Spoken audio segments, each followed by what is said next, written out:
Al-Haddad, Al-Jifri, Al-Idrus bin Syihab bin Syekh Abu Bakar bin Yahya, salah satunya adalah Ibnu Sumayn. Cucu cicitnya itu yang ada bersama kita hari ini, Sayyidi Al-Habib Bakar bin Sumayn. Mudah-mudahan Ustaz mau nyebut Habib Bakar aja panjang kali ceritanya. Kenapa Pak Ustaz dari awal aja? Sama-sama kita hormati Habib Bakar. Kenapa Ustaz? Itu goalnya. Main bola itu lebih asik bukan golnya, tapi pada prosesnya itu. Banyak orang ingin pada hasilnya, padahal kita disuruh Allah pada prosesnya. Kita semuanya masuk surga. Amin.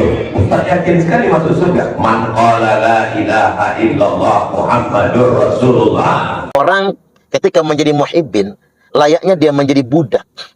Dia kehilangan logika, kehilangan rasionalitas, kehilangan independensi. Dan kita memang dihadapkan dengan sebuah kenyataan. Muhibbin juga, muhibbin yang terutama orang alim, para ulama, muhibbin yang punya title sebagai kiai, sebagai ustadz. Ini tidak boleh menutup mata, menutup telinga.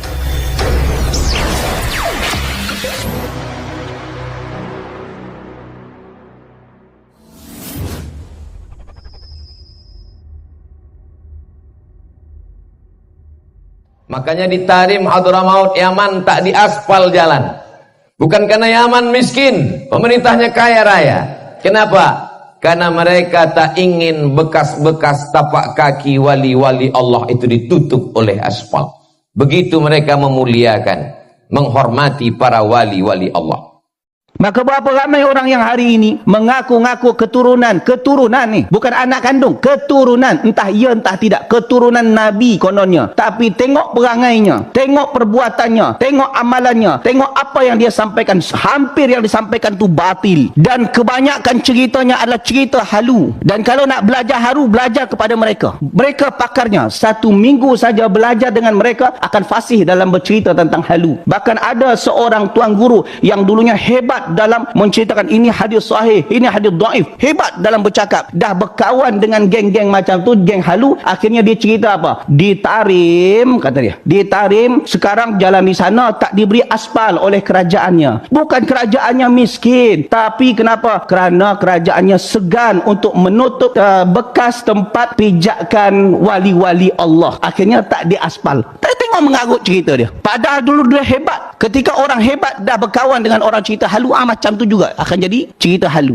Jadi jemaah dikasihi oleh Allah Subhanahu Wa Taala, anak Nabi Nuh itu anak kandung. Kalau tak ikut Nabi Nuh, tak ikut Rasulullah, tak diakui. Innahu laisa min ahlik. Jadi kalau ada orang sekarang yang mengaku ni keturunan Nabi, keturunan Nabi, tapi kalau tak ikut Rasulullah, innahu laisa min ahlik. Dia bukan ahli keluarga Nabi. Walaupun ngaku seorang je lah, Allah tak akui.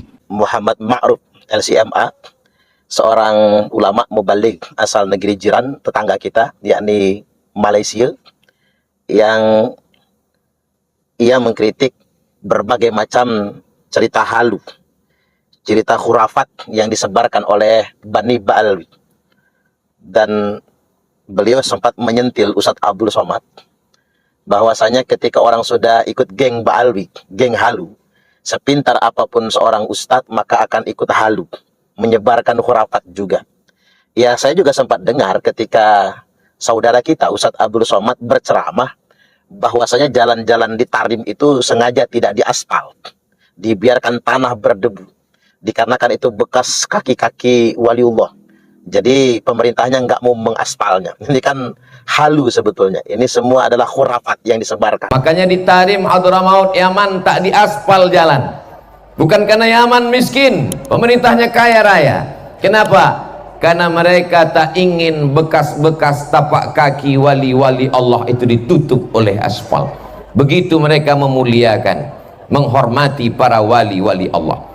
Teman-teman, saya sekarang ada di kandang singa. Saking beraninya saya jadi laki-laki, saya bukan pengecut. Jadi ini wilayah tempat markis Darul Mustafa. Mana Abdul Somad itu yang sudah dapat Habibah itu yang bilang nggak ada aspal jalan di Tarim. Mana dia? Mana dia? Tunjukkan Abdul Somad. Panggil dia. Panggil Abdul Somad dulu. Abdul Somad kena prank sama kami penipu. Panggil dia. Ini cucu Ubed kok jadi tukang tipu, kenapa sih? Jadi ada kawan saya yang berkata, orang kalau sudah jadi muhibbin, sepintar apapun dia jadi goblok. Muhibbin di sini kan bukan dalam konotasi positif. Muhibbin dalam konotasi positif itu adalah mencintai orang alim, mencintai orang solih, mencintai Rasulullah Sallallahu Alaihi Wasallam. Tapi muhibbin dalam konotasi negatif adalah orang-orang yang kemudian diindoktrinasi untuk mencintai sebuah klan, namanya klan Ba'alwi. Mereka didorong dan diindoktrinasi untuk mencintai klan ini atas dasar pengakuan mereka sebagai dzurriyyat Rasulullah Sallallahu Alaihi Wasallam. Walaupun pengakuan tersebut sama sekali tidak bisa dipertanggungjawabkan. Ketika orang menjadi muhibbin, yakni muhibbin Ba'alwi, di antaranya misalnya Ustadz Abdul Somad, dalam tanda kutip akan ikut-ikutan halu juga, kehilangan rasionalitasnya. Ini fakta dan kenyataan. Betapa banyak kiai-kiai yang punya ribuan santri bahkan, yang bisa membaca kitab kuning, lantas tampak seperti orang bodoh ketika sudah diceramahi oleh Bahar bin Smith.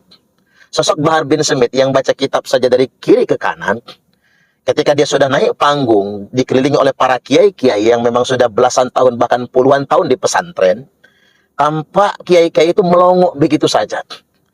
Ini yang disebut dengan satu Habib bodoh bisa mengalahkan 70 kiai. Karena pada kenyataannya sedemikian rupa. Ya. Ujung-ujungnya itu ya ke sana. Maka ibarat makan bubur panas. Ya. Bubur panas itu dia tidak langsung dari tengah karena panas, pinggir-pinggirnya dulu. Didingin. Iya, menolak. Kalau sudah orang kehilangan kecintaan kepada para habaib, hilang kecintaan pada ulama, hilang mahabbah, ya lama-lama ketika Islam dihinakan, cuek aja. Hati-hati, ini sedang menggerogoti kita. Maka kita tetap mencintai para habaib zuriat Rasulullah SAW. Mencintai zuriat Rasulullah. Kita berharap kita mendapatkan syafaatnya di yaumil akhir kelak. Karena dulu mereka ngejek Nabi Muhammad SAW. Nabi Muhammad nggak punya anak laki-laki. Karena nggak punya anak laki-laki, nasabnya terputus. Nabi Muhammad nasabnya terputus. Apakah terputus nasab Nabi Muhammad? Nabi Muhammad punya anak perempuan namanya Fatimatuz Zahra. Fatimatuz Zahra punya anak laki-laki namanya Sayyidina Al-Husain. Sayyidina Al-Husain punya anak laki-laki namanya Ali Zainal Abidin. Ali Zainal Abidin punya anak laki-laki namanya Muhammad Al-Baqir.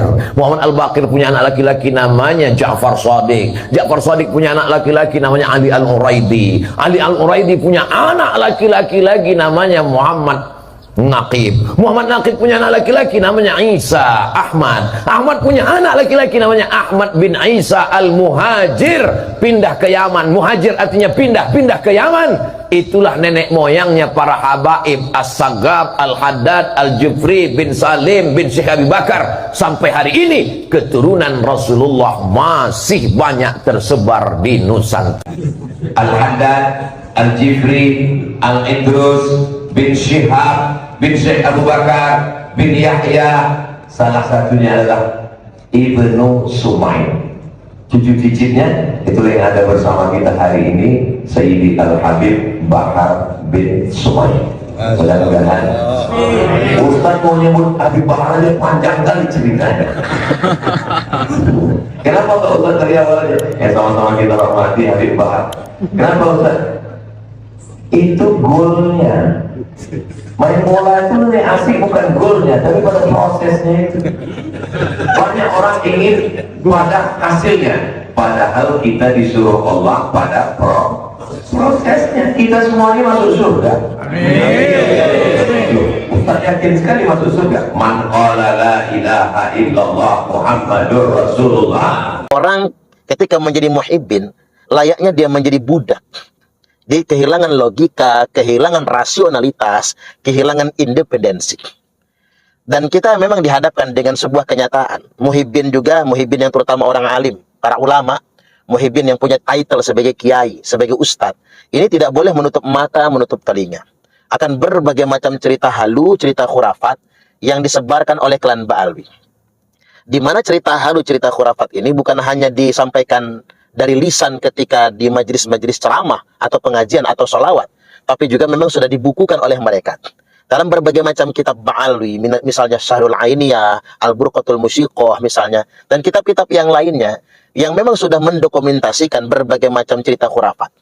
Sampai ada cerita misalnya Nabi Hud saja menaruh hormat, ada cerita Nabi Muhammad SAW belajar nahu dengan seorang Habib. Ada juga cerita Habib Abdullah bin Faqih yang menyatakan yang pantas berguru kepada dia adalah Imam Hanafi, Imam Malik, Imam Syafi'i, dan lain sebagainya. Ada cerita halu bisa mi'raj dalam satu hari sebanyak 70 kali dan lain sebagainya. Ini dibukukan dalam kitab-kitab standar mereka, lalu kemudian didakwahkan, disebarkan sedemikian rupa.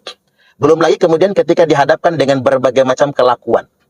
Kelakuan orang-orang yang mengaku sebagai anak cucu Nabi, yang menggunakan pengakuan tersebut sebagai alat eksploitasi. Yakni untuk mengeksploitasi umat, mendawir, mengumpulkan sejumlah uang, sejumlah sumbangan yang mereka atasnamakan berdonasi atau berinfak kepada Rasulullah Sallallahu Alaihi Wasallam. Mereka membuat kegiatan-kegiatan lalu menarik sumbangan dari umat, kemudian umat diarahkan infak mereka itu diberikan kepada Rasulullah Sallallahu Alaihi Wasallam. Belum lagi kemudian atas nama pengakuan tersebut melakukan serangkaian tindakan premanisme, gagah-gagahan, ngancam-ngancam umat. Umat diancam tidak mendapatkan syafaat, umat ditakut-takuti matinya su'ul khotimah, dan lain sebagainya. Bahkan tidak jarang di antara mereka justru mempersekusi umat, pengeroyokan dan lain sebagainya. Bahkan yang terbaru lagi, kita dihadapkan dengan cerita-cerita cabul yang mereka merampas istri orang, meniduri istri orang atas nama pengakuan mereka sebagai cucu Rasulullah Sallallahu Alaihi Wasallam. Fakta-fakta perilaku seperti ini sebetulnya sungguh mencederai kehormatan Rasulullah Sallallahu Alaihi Wasallam. Ini sebetulnya penghinaan kepada Rasulullah. Makanya saya sangat setuju ketika pengakuan terhadap nasab suci Rasulullah Sallallahu Alaihi Wasallam, mengaku sebagai dzurriat Nabi, itu mestinya dipidanakan dengan pidana penodaan agama. Nah, terhadap ini semua kita tidak boleh diam. Kita harus bergerak memberi penyadaran kepada umat karena kita dihadapkan dengan fakta yang sesungguhnya. Wajar saja ketika kelakuan mereka tidak benar, kelakuan mereka memang tidak baik, dikarenakan pada kenyataannya memang mereka bukan dzurriat Rasulullah Sallallahu Alaihi Wasallam. Secara ilmiah berdasarkan kitab nasab, mereka bukan keturunan Nabi. Jadi kemarin jawaban bantahan yang dikarang oleh Rabitatul Alawiyah, Hanif Al-Atos CS, sama sekali tidak menjawab tentang adanya konfirmasi kitab sezaman selama 6 abad lamanya yang mengkonfirmasi keberadaan leluhur mereka. Mau mereka mengarang berjilid-jilid buku kitab ketika mereka tidak bisa menyodorkan referensi tentang kitab sezaman yang mengkonfirmasi sosok Ubaidillah, sosok Alwi, termasuk Fakih Muqaddam dan lain sebagainya, itu menjadi sia-sia.